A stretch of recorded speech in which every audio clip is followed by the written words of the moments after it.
Damn it! Muli siyang napamura nang wala siyang kawalat, hindi siya susugal sa mga bala dahil tsak niyang hindi siya makakalusot sa mga armas, lalo na't naghihintay sa kanyang pagbalik ang dalawa niyang anak. I want her head! Tila tumigil ang oras nang marinig ni Shane ang pamilyar na boses na iyon. Paglingon niya ay mas lalo lang siyang pinanghinaan ng loob nang tumambad si Ryan at sobrang lamig ng mga mata nitong nakatingin sa kanya. Let me do it myself! Segunda ng binata at mabilis siyang nahawakan sa magkabilang braso niya ng tauhan at dinala kay Ryan na hindi ito nag-aalala sa kanya, gayong namimilipit na siya sa sakit dahil sa mahigpit na hawak sa kanya ng dalawang lalaki. You don't deserve simple death! Galit na ani ng lalaki sa kanya at tumalsik panlaway nito. I want to fight her right now and break her fucking legs! Mariin na turan ng lalaki. Get ready for battle in 5 minutes! Blankong, sagot ng binata at tumalikod. Pumasok ito sa loob ng mansyon habang si Shane ay nanghihinang napaupo sa lupa. Tinututukan pa rin siya ng baril ng 2 tauhan habang yung lalaking gusto siyang labanan ay naghubad na ng damit at nagpa-practice ng karate. Hindi niya alam kung sa pagkakataong ito ay may pagtatanggol niya pa ang sarili dahil hinang-hina ang katawan niya, maging ang kanyang puso. 2 minutes!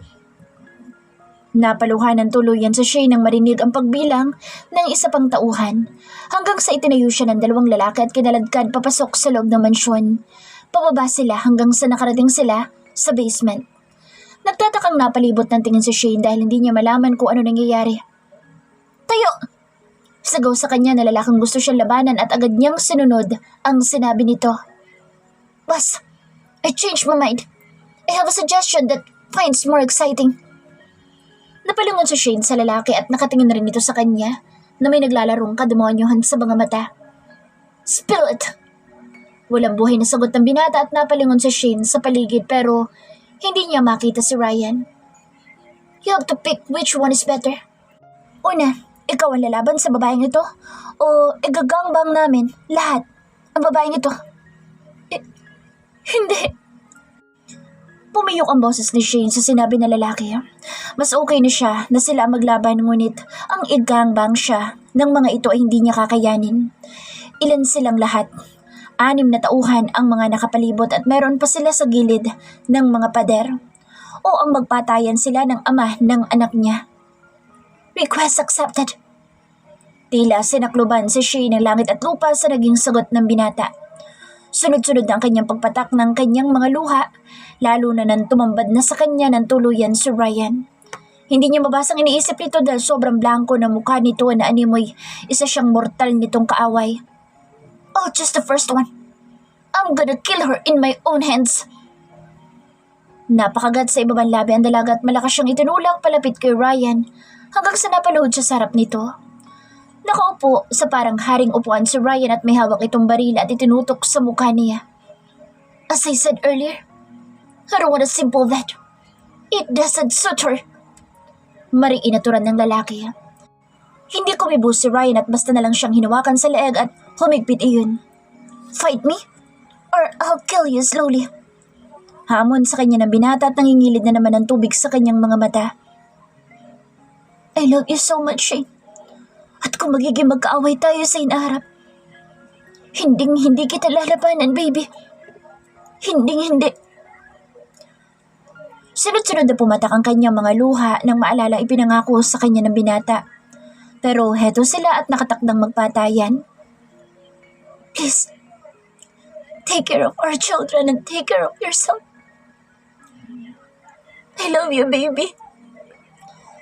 Nanunuot ang sakit sa kanyang lalamunan at parang sinasaksak ang kanyang puso ng patalim at ito lang ang lumabas sa kanyang bibig. Damn you all! Malakas na sigaw ni Ryan sabay na hinila siya at itinago sa dibdib ng binata at umalingaw-ngaw ang hindi mabilang na putok ng baril at walang nagawa ang dalaga kundi ang mahigpit na yumakap sa binata at ng mga sandaling iyon ay hindi niya alam kung ano nangyayari sa paligid o kung siya ba ang binabaril ng binata. Ngunit wala siyang ibang gusto kundi ang yakapin ng asawa at pakiramdaman ang malakas na pagpintig ng puso nito sa huling sandali.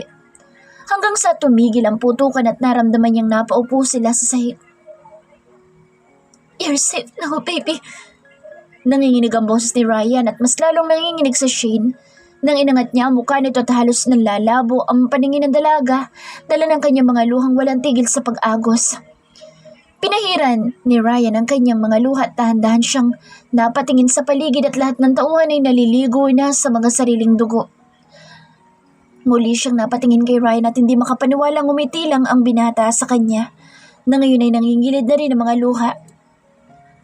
I'd rather to die than to fight with you, Shane. I stand by everything I promised. Kahit na ano mangyari, hindi ako lalaban. Hindi kita lalabanan, baby, because you're my weakness, wife. Ryan. Tuluyang humagulhol si Shane at agad siyang hinalikan sa noo ng binata, na ngayon ay tuluyan na ring umiyak. Ilang sandali sila sa ganoong posisyon at hindi matahan si Shane dahil sobrang nasasaktan ng kanyang puso, ngunit mas nangingibabaw ang saya nito. I was known by the past, but I can't deny the fact that I still love you and always will. You're my everything, Shane. Kahit na paulit-ulit kong sinasabi na wala na akong pakialam sa'yo. Ngunit ang puso ko, ikaw pa rin ang hinahanap-hanap. At hindi ko kayang mabuhay na wala ka sa tabi ko. Yes, he did his best to forget her, but no matter how hard he tries to avoid her, wherever he goes, he finds himself going back to his wife, the love of his life. 14 hours earlier. You're leaving again? Napatda si Dahlia na makita ang maleta niya na nakaayos sa gilid. Yeah, and by this time, I will not be coming back. Tugon ng binata kaya biglang lumapit sa kanya si Dahlia at lumuhod sa harap nito. No, don't leave me, Ryan. I love you since the time I was a girl. Wala akong ibang ginawa sa buong buhay ko kundi ang mahalin ka lang at umasa na mamahalin mo rin akong pabalik. Kahit na maging pangalawang babae mo lang. Handa akong makihati. Handa akong maging kapit mo, Ryan. Humugulo lang dalaga sa paanan nito at nakadama ng kirot sa puso si Ryan. At ng mga sandaling iyon ay mas lalo niyang napatunayan na tanging kaibigan lamang ang kaya niyang ialay sa dalaga. Yumuko siya at tinawakan sa kamay si Dahlia at pinunasan niya mga luha nito. You have been kind to me ever since, and it hurts me to see you like this. Listen to me, Dahlia. You're beautiful and there are many men chasing you, but here you are, begging a married man. You deserve more than this, Dahlia. But why can't I have you? Umiiyak pa rin itong tanong. My heart and soul belong to someone else already.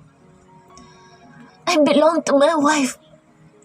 Sagot ng binata kaya mas lalong naiyak si Dahlia. Huwag mo nang aksayahin ng oras mo sa akin dahil hindi magbabago ang damdamin ko, Dahlia. At kahit na wala pa sa Shane noon, ay hindi pa rin kita magagawang mahaling pabalik kaya sana hanapin mo na ang taong nakatakda para sa'yo. At yun din ang gagawin ko. Take care of yourself. Walang nagawa ang dalaga kundi ang mapakaguluhon sa sahig nang tuluyan ng umalis si Ryan. She accepted the offer. Naitapon ng binata ang cellphone matapos sabihin sa kanya ng tauhan niya iyon.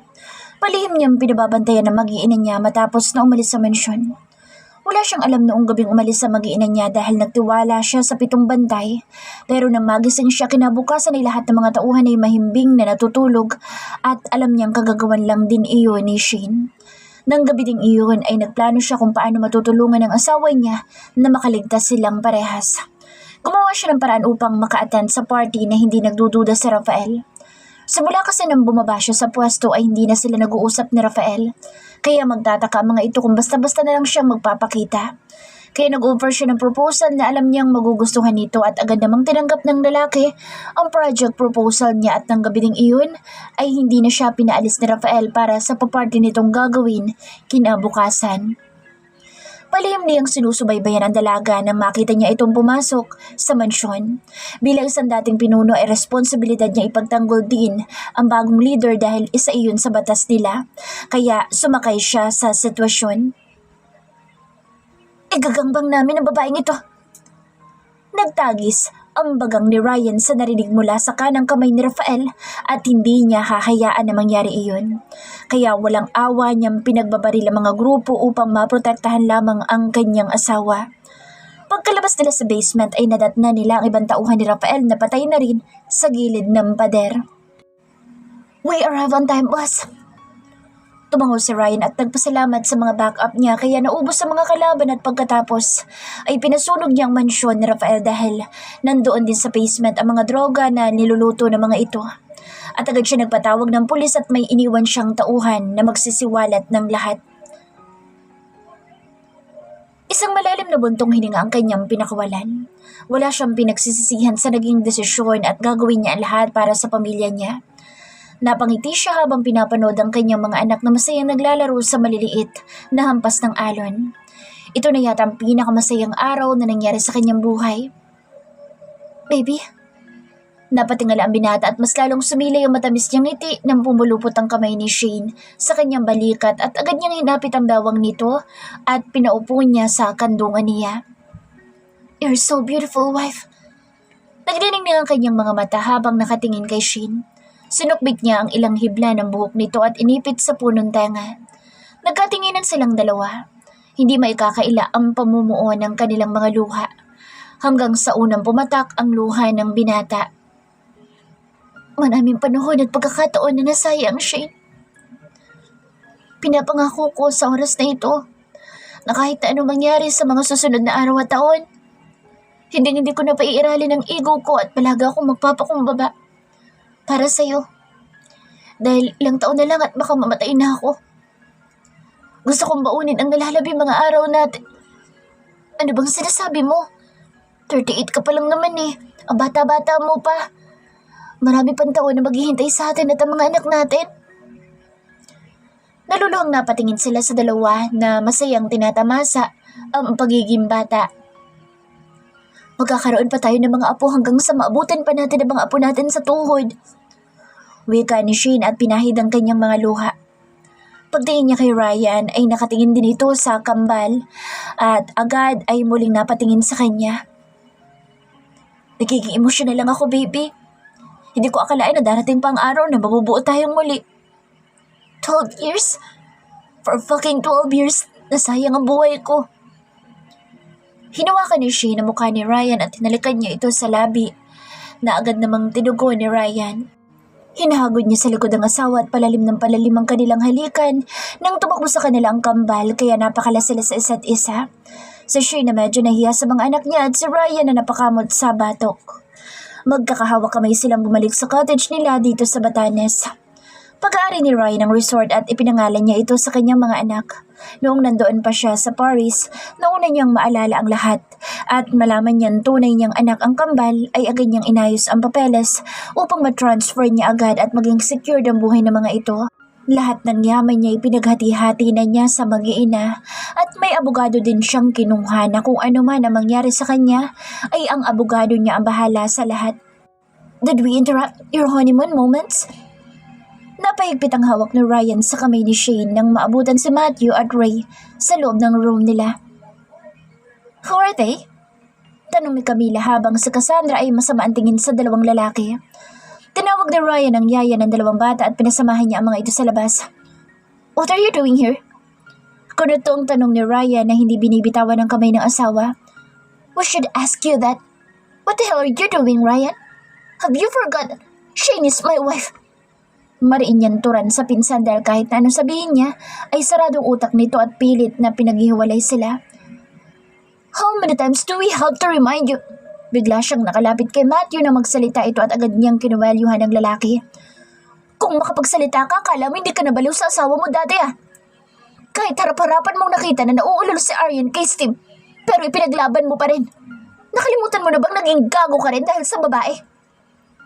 Nanlilisik ang mga mata ni Ryan at hindi makapagsalita si Matthew. Tila nabuhusan ito ng malamig na tubig at biglang itinaas ang dalawang kamay, hudyat ng pagsuko.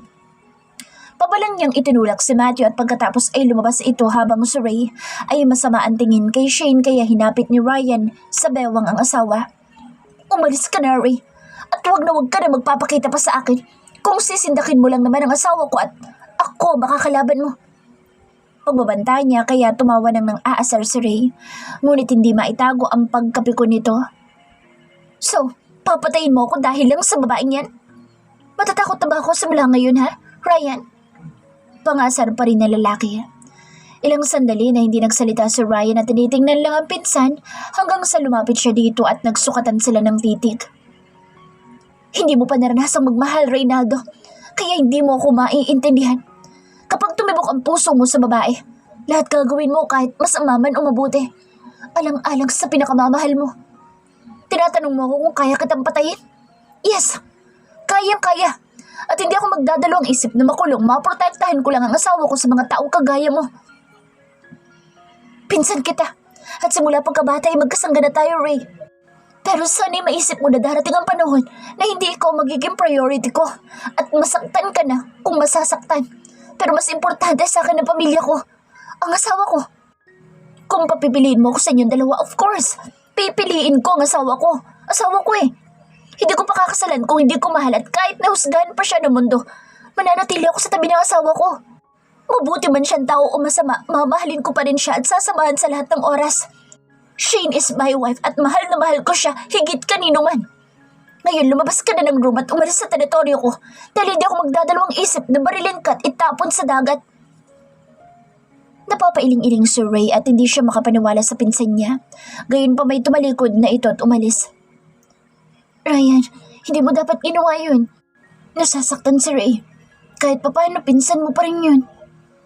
Nakakonsensya si Shane nang sila na lang dalawa dito sa kwarto. Pero mas mahalaga ka sa akin, Shane. Ikaw ang buhay ko. Wala akong pakialam sa lahat dahil sa'yo lang umiikot ang mundo ko. Tugon ng binata, sabay hinatak ang asawa at pinahiga sa kama. Isang boda pa nga! Malakas na sigaw ng dalagang si Dahlia sa harap ng bartender. But you're drunk, madam. Tugon ng bartender. It's okay. Give her everything she wants. Tugon ng binatang si Toby at umupo sa tabi niya. Napangisi si Dahlia nang mamukhaan ng laking tumabi sa kanya. Ikaw, bakit ka nandito? Dapat sinusundan mo babaeng yun.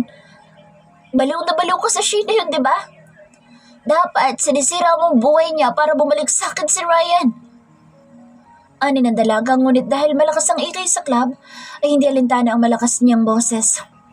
Dumating ang in-order ng dalaga at muli niya itong tinungga. Pumihit si Toby paharap sa mga tao at tumutungga rin ng alak. You're a war freak and scandalous woman. No wonders Ryan doesn't like you. Plangkong saan ni Toby at tila umigting ang tenga ni Dahlia sa sinabi niya kaya binitawan nito ng pabalang ang hawak na alak at hinawakan niya ang binata sa kwelyo paharap sa kanya. What did you say?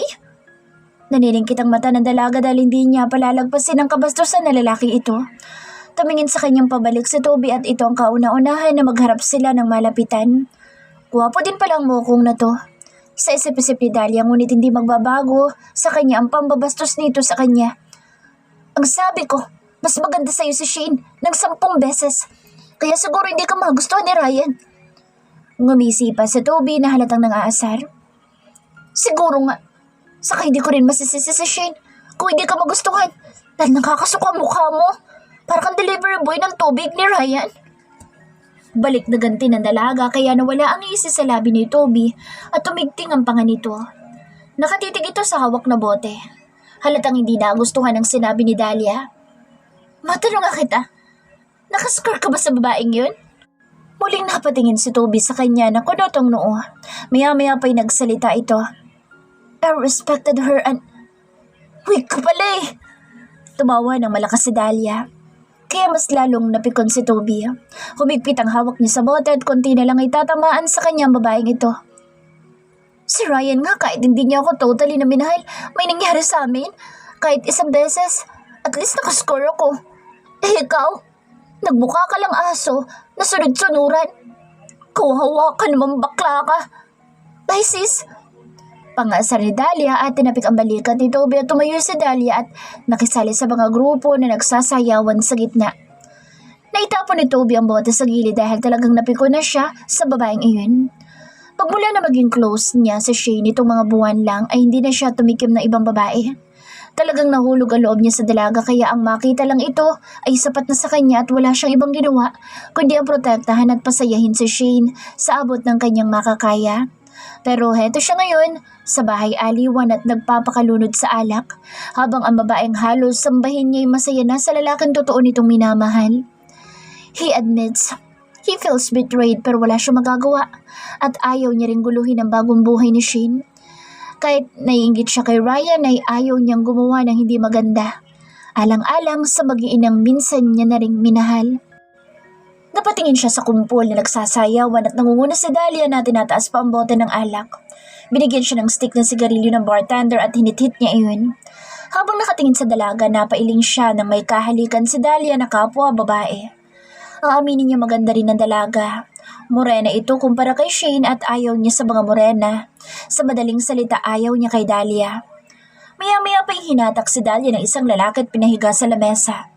Hinahalikan ng lalaki ang leeg na dalaga at mukhang nagugustuhan naman ito ni Dahlia. Tinitigan niya lang sa Dahlia na hinuhubad na ng lalaki ang saplot nito at itinaas lang ang suot nitong fita dress. May kinuha ang lalaki na condom sa bulsa nito habang nakatitig sa dalaga na tila walang pakialam sa mundo. Muli siyang bubuga ng usok at permanenteng nakadekwatro sa upuan hanggang sa may isa pang lalaki lumapit at hinubad nito ang pantalon at boxer. Pagkatapos ay pinaglaruan ang pagkalalaki malapit sa ulo ni Dahlia.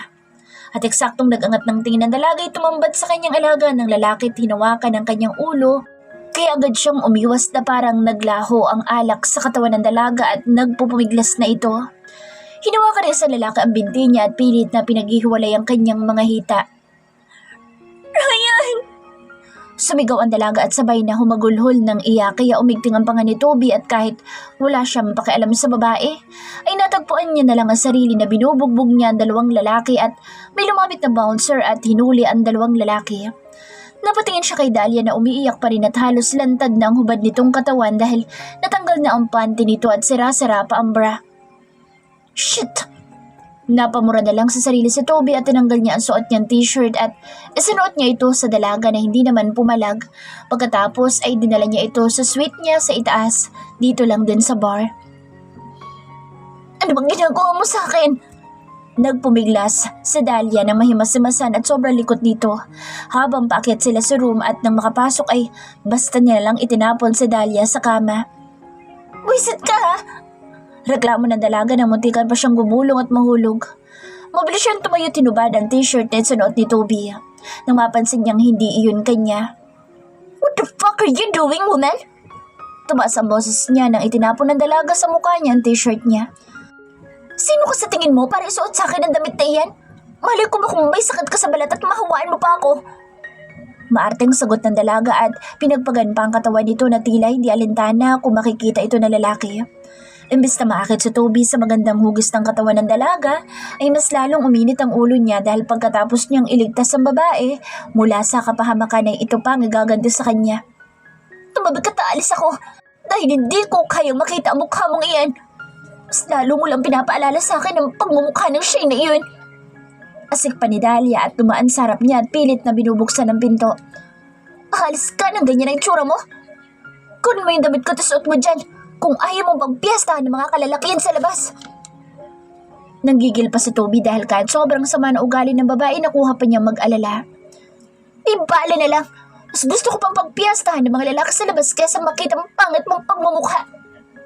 Sabat ni Dahlia at tuluyan na nga itong lumabas ng room pero bago pa may makakita sa dalaga ay mabilis niya itong sinundan at hinablot ang braso at sa sobrang higpit ng hawak niya ay napadaing si Dahlia. Hanggang sa naibalik niya sa loob ng suite niya ang dalaga at tinulak niya ito sa kama. Ano bang? Hindi na natapos ng dalaga ang pagmamadagas ng dinaganan siya ni Toby at sinakop ang bibig niya. Itinikom ni Dahlia ang bibig at tinutulak si Toby pero dahil mabigat si Toby ay bigo siyang makawala sa katawan nito. Kung sumunod ka lang sana kanina, di tayo aabot sa ganito. Pinainit mong ulo ko. Nagtatagis ang ngipin ni Toby na halatang pikon na pikon sa babae. Biglang umamo naman ang mukha ni Dahlia. Sorry na, hindi na mauulit. Susundin ko nung gusto mo, umalis ka lang sa ibabaw ko. Biglang umama ang mukha ni Dahlia na tila tutang biglang bubaluktot. I don't accept an apology. Besides, 2 ulo ko nang pinainit mo. Sa itaas at sa ibaba. And you're gonna pay for it. Tura ni Toby at sabay na hinuli ang 2 kamay ni Dahlia at dinala sa itaas ng unan at kinagat niya ng mariin ang labi ng dalaga kaya napabuka ang bibig nito. Napadaing si Dahlia nang walang ingat siyang hinahalikan ni Toby at nang nagpupumiglas ang katawan niya ay napasinghap lamang siya nang maramdaman ang unti-unting pagkabuhay ng alaga ng binata na tumatama sa puso niya. Shit! Ito na lamang ang salitang isinigaw ng utak niya. Napahilamos sa muka ang binatang si Toby nang magising siya kinabukasan na wala na sa tabi niya si Dahlia.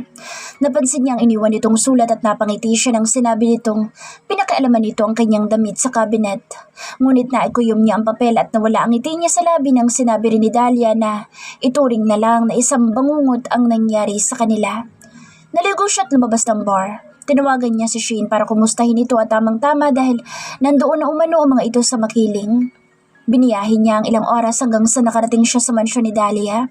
Napabuntong hininga muna siya at sinasabi sa sarili na nandito siya dahil kay Shane at sa mga bata.